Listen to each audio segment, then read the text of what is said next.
Okay, so we are doing the NG tube insertion demonstration. So this is my patient here. I drew like eyes, nose, mouth, and then cut little holes for the nose and the mouth. Okay, so to begin with, I enter the room. I introduce myself, said, "Hi, I'm Savannah Brown. I'm a nursing student at UWF. Today I'm going to be performing a NG feeding tube insertion on you. Are you okay with me performing that procedure?" And they say yes. And be like, "Do you have any cultural or religious concerns that would make you uncomfortable with me performing that procedure?" They say no, and verify their first and last name and date of birth, and ask them if they had any allergies.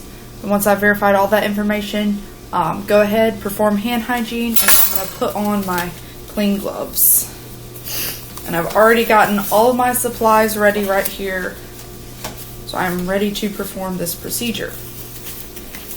So I'm going to start off by taking the NG tube and I'm going to measure it to make sure I have the right length. So I'm going to start at the patient, so the patient's ear would be right about here. And I'm on the right side since I'm right-handed, and I would check each nostril first to make sure to see which was most patent, which would be best to insert the NG tube. So I'm going to use the right one. It looks best. So I'm going to go from the ear to the nose. I'm measuring straight down, all the way down to the xiphoid process, the middle of the patient's chest. And then once I get to that point, maybe just add like a couple more millimeters just to make sure I have enough length.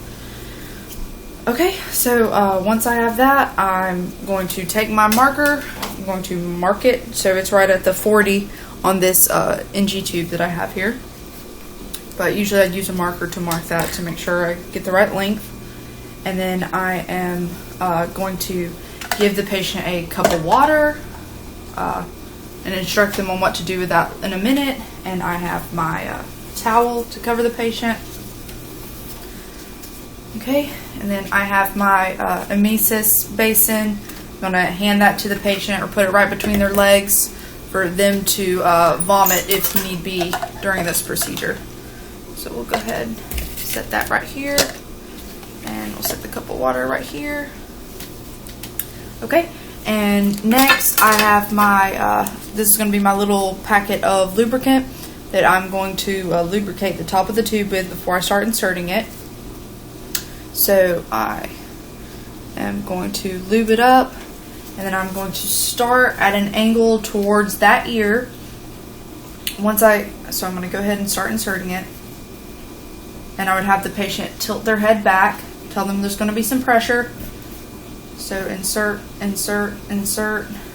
Once I feel a little bit of resistance, I'm going to rotate it just a little bit and then start going down.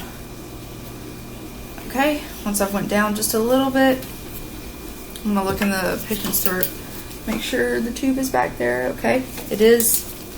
Okay, and at this point I'm going to ask the patient to start drinking water and tell them that we need to make sure that the tube is being swallowed and going down their esophagus and not their trachea. So they're going to start swallowing, swallowing, swallowing. I'm going to tilt their head down just a little bit. We're going to keep on inserting. Going straight down, making sure that I'm monitoring vital signs. They're probably going to be coughing, but they don't need to be like coughing excessively.